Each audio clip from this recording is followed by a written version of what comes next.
Bonjour et bienvenue dans notre édition tout en images du mercredi 19 avril. Au sommaire, la visite du ministre de la Transition écologique Christophe Béchu afin de souligner l'importance de la prévention concernant les feux de forêt. Dans le reste de notre journal, 4 jours consacrés au bien-être, centre commercial des Jacobins au Mans, et puis découverte d'un artiste multicolore à la collégiale Saint-Pierre-la-Cour au Mans. Donc je suis là pour ce que vous avez déjà fait, je suis là. Le département de la Sarthe est pionnier en matière de prévention des feux de forêt dans le nord du pays.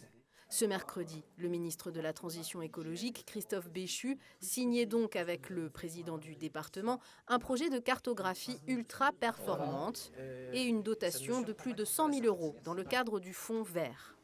Et puis spécifiquement, c'est la première convention que nous signons avec un service départemental d'incendie et de secours de France, avec le département de la Sarthe, pour effectivement financer 80% d'un dispositif de cartographie embarquée qui permettra aux pompiers de pouvoir sur des tablettes repérer les endroits où ils peuvent trouver de l'eau quand ils sont en forêt. Un outil qui vient s'ajouter aux 16 caméras installées sur des points hauts du département et qui a fait ses preuves depuis avril 2021.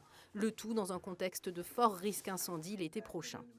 Ça nous permettra de mettre à disposition de nos chefs d'agrès dans les centres de secours et dans les véhicules lorsqu'ils prendront départ, d'avoir une cartographie sur laquelle seront positionnés nos points d'eau, nos axes routiers, la largeur des massifs, la largeur des voies qu'ils pourront utiliser pour se rendre sur place, les aires de retournement, les emplacements de postes de commandement. Heureusement, le mois de mars a été pluvieux. La semaine prochaine, on annonce à nouveau des pluies. Ça va faire du bien, cependant, les nappes phréatiques ne sont pas suffisamment remplies actuellement. Donc nous sommes inquiets, nous sommes prêts à défendre le territoire forestier pour cet été. Malgré tout, nous sommes vigilants. Et la prévention passe aussi par l'obligation pour les propriétaires de débroussailler leurs parcelles jusqu'à 50 mètres autour de chez eux. En France, seules 3 personnes concernées sur 10 s'acquittent de cette tâche. Pour les maires présents aujourd'hui, notamment ceux qui ont connu les incendies en juillet dernier en Sarthe, le sujet est très sensible. On va mettre en place une commission avec les propriétaires qui veulent se réunir pour trouver des solutions, pour travailler ensemble, peut-être faire venir un débroussailleur, peut-être travailler, en solidarité, si je puis dire. Mais voilà, essayer de trouver des solutions pour arriver à débroussailler rapidement. On a très peur, je le dis honnêtement, de revivre le même été que l'année dernière. La prévention contre les incendies de forêt est un des axes majeurs de travail pour le ministère, mais aussi pour les collectivités locales.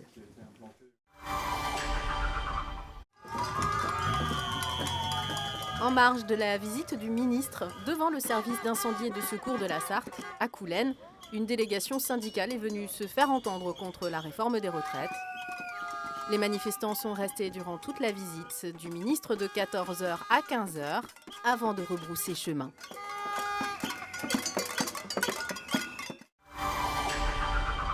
Air Pays de la Loire indique une qualité dégradée de l'air que les habitants du Sud-Sarthe ont respiré ce mercredi. Des conditions qui perdurent jeudi 20 avril et qui pourraient même s'installer dans les jours à venir. C'est encore l'ozone qui est le polluant déterminant en lien avec l'ensoleillement et les températures en hausse.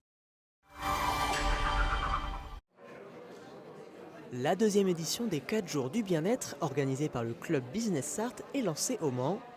Retrouvez plus d'une vingtaine de professionnels au rez-de-chaussée de la galerie des Jacobins pour participer aux démonstrations et découvrir ces disciplines pratiquées dans le département, comme la réflexologie, l'hypnose, la cryothérapie ou encore le shiatsu. Le but de ce salon-là, c'est de pouvoir découvrir des thématiques que les gens ne connaissent pas forcément pour leur bien-être. Le but, c'est vraiment qu'ils aillent mieux, s'ils ne vont pas bien, bien sûr. S'ils vont bien, de toute façon, ils peuvent venir aussi, parce qu'une petite relaxation, ça fait de mal à personne. Ce que j'aurais envie de leur dire, c'est venez discuter avec les thérapeutes. Venez échanger avec eux, ils vont vous expliquer leurs pratiques, ils vont vous expliquer ce que ça peut apporter, et vraiment sur des pratiques qu'on n'imagine pas. Et par exemple, moi je fais de la chromothérapie, donc c'est des soins par les couleurs.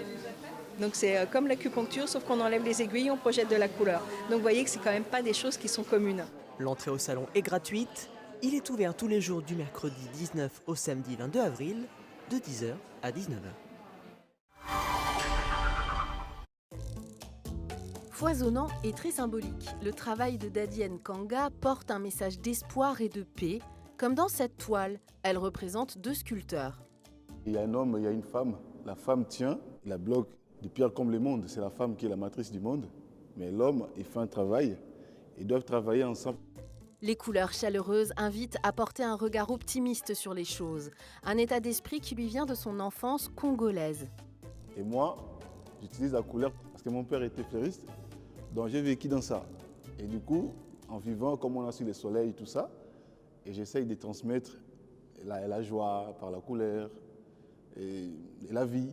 Dadi l'avoue, par son travail, il voudrait réparer le monde, malgré les douleurs, comme dans cette représentation de l'exil et la difficulté à entrer sur le territoire français après avoir quitté le Congo.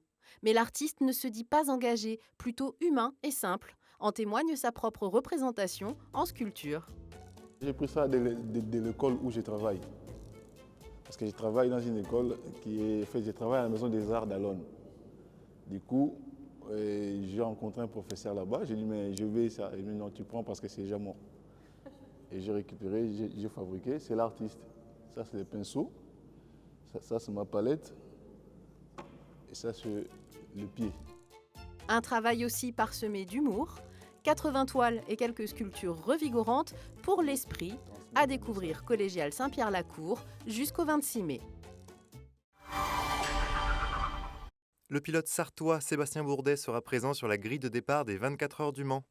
Le Manceau pilotera pour l'écurie américaine Cadillac Racing qui fait son grand retour sur la scène internationale dans la catégorie hypercar.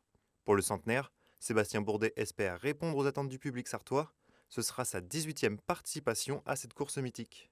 C'est la fin de ce journal, merci de nous avoir suivis. Retrouvez tout de suite Aurélien Legendre dans Au quotidien la suite.